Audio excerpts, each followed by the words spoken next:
have never advocated an issue where we don't have nominations. There are no direct nomination in ANC, and I'm speaking as the deputy party leader. I've been in UDF with Musalia, and no one was given direct nomination. Even me, I went through nomination in 2013. 2017, I was on ballot in the nomination, but no one emerged. No one is going to give a direct nomination to anybody in this party, because you are the people who sit in the neck and make a decision. Certificate is signed by two people, is the Secretary General and the party leader, or alternate to the party leader is the party national chairman. A branch does not give a certificate. A county office does not give a certificate. So people are propagating conmanship. They should know they're dealing with solid politicians. And as ANC, as I speak, no one is going to get direct certificate nominations. And I fear kwamba we'll lose about 500,000 jobs by the time coronavirus war is won.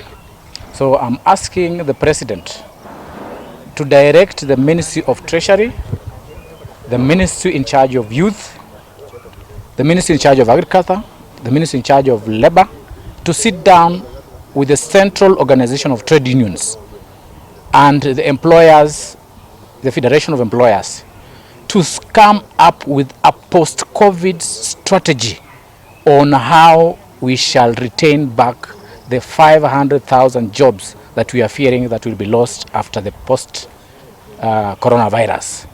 In the meantime, the government must come out with incentives on how to sustain the daily livelihood of the youth who will lose this employment.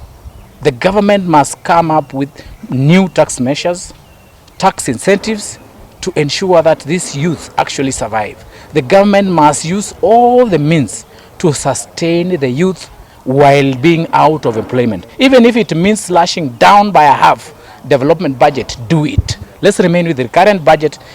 I have a motion in Parliament that has been approved by the Speaker, and I'm going to discuss some of these things. Like the Chinese government, we need the Chinese government to restructure their loan, because we want to consider the employment of the youth. Today is a Labor Day. We have nothing to celebrate because of Corona. We need these things restructured, the loan of Chinese government restructured, so that we are not able to pay the loan from now. We pay maybe after 5 years or after 10 years, so that we can sustain the unemployment level in this country. And it's sad that we have not held a Labor Day. It was held in State House because of the COVID-19. Let's continue fighting coronavirus.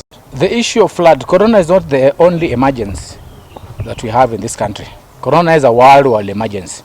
As we allocate money towards the emergency dealing with COVID-19, we are supposed also to look into ways or means to allocate other resources to fight against this, the current emergency. We have a disaster management fund, and the fund from disaster management fund that is at OP and at the strategic reserve unit should be used specifically to fight the issues concerning the flooding. But the other emergency fund established by the President should deal with the COVID issues. So the two parallel funds should operate parallelly. One, the disaster fund, deal with the current disaster caused by heavy rains and the flooding. The COVID fund, deal with the COVID fund. Parallel.